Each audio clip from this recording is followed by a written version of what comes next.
Mahilig ka bang kumuha ng pictures na may kwento? Let's go! Quick photojournalism tips tayo. Hi guys! Kuya Mikong here. Welcome sa ating Campus Join 101. Pag-usapan natin ang photojournalism o pagkuha ng larawan. Kasama na rin ang captioning. Ano ang photojournalism? Ito ang pagsasabi ng balita o katotohanan gamit ang larawan. Powerful ang photos, kaya dapat may impact, context at story ang bawat kuha.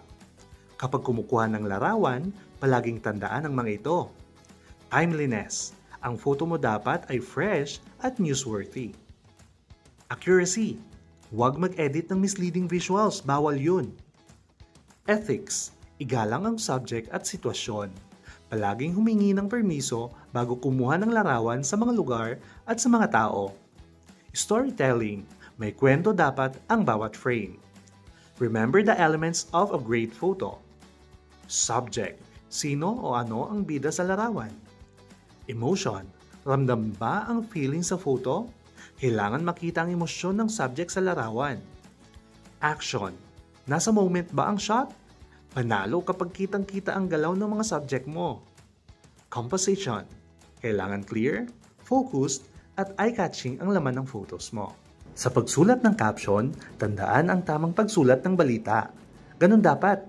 Mayroon din tayong 5 Ws and 1 H sa pagsulat ng caption. Who? Sino ang nasa larawan? What? Anong ginagawa nila? When and where? Kailan at saan ito nangyari? Why and how? Dito, kailangan mong ilabas ang impact o ang kahalagahan ng kanilang ginagawa. Kailangan i-connect mo ito sa current issues at significant situations na nangyayari sa ating paligid. Hindi lang basta kuha. Sa photojournalism, bawat click may mensahe.